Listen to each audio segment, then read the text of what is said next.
let's talk about power. No, not that kind of power. Electric power. It takes energy to light a light bulb, and it takes energy to move hundreds of pounds. In both cases, though, the rate at which that energy is used is called power. Let's go back to our weightlifter. It turns out that moving heavy objects makes for a great example of explaining power. Moving 100 kilograms through the air requires you to spend a good deal of energy. However, moving the same 100 kilograms across the same distance more quickly requires the same amount of energy, but you need more power. In the 1780s, the Scottish inventor James Watt greatly improved the design of the steam engine, which helped bring about massive advancements in the Industrial Revolution.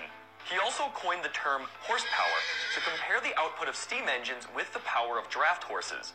Thanks to all that, the SI unit for power is now the watt. I mentioned that power is a rate, much like speed is a rate. For example, miles per hour or kilometers per hour tells you how far you've traveled for a given amount of time. A watt is equal to 1 joule per second, and it shows how much energy is spent or transferred with respect to time. For example, if it takes 3 seconds to expend 900 joules of energy to move a weight over your head, you'll need 300 watts of power. Now, if you spent the same amount of energy lifting the same weight, but did it in only 1 second, you'd need 900 watts of power. You can actually try this yourself. Try taking a heavy object, like this dumbbell here, and moving it about 1 meter in the air, but make it take about 3 seconds. Now, try moving that same object the same distance, but do it in 1 second. You'll notice that it takes a lot more effort on your part. Athletes often refer to this as explosiveness, doing a movement or moving a heavy object very quickly. With that understanding of power, let's see how this relates to electric power. I've already mentioned that 1 watt is equal to 1 joule per second.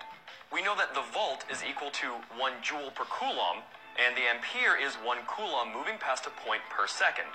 If we were to multiply a volt times an ampere, we could cancel out the coulomb units and we'd get 1 joule per second. Hey, that's the definition of a watt. So, we can safely calculate electric power as voltage times current.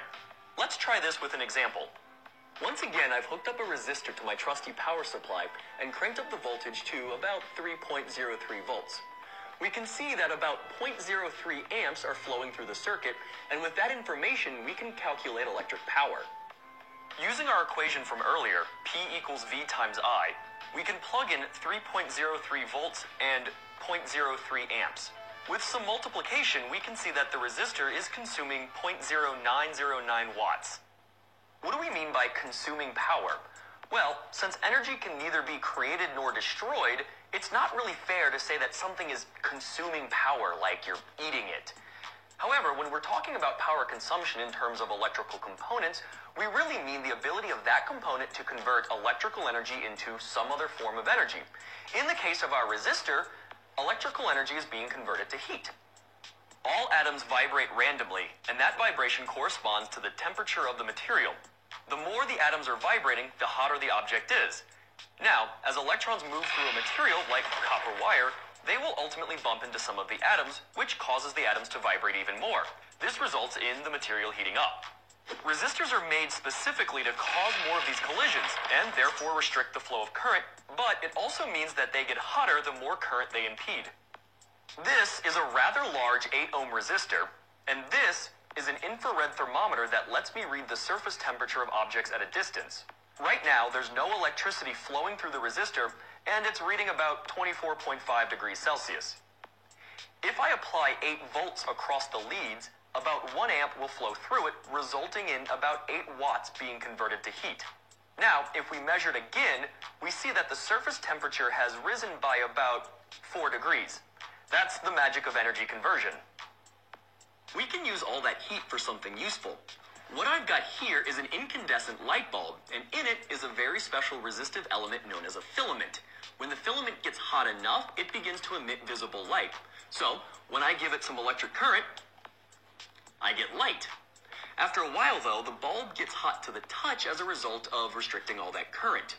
And, as it turns out, incandescent bulbs are very inefficient, as most of the electrical energy is converted to heat, not light. We can use the heat from resistors for other purposes, however. Most toasters rely on resistive elements to turn bread into crispy toast. Some space heaters use a similar element to keep your legs warm on a cold winter day, and older electric stoves also rely on resistance to convert electricity to heat in order to cook your dinner. So remember, your electrical devices aren't consuming power in the sense that they're eating it, but they're converting electrical energy into something else, like heat, motion, or sound. Speaking of eating, I need to convert some electrical energy to heat to make myself some lunch.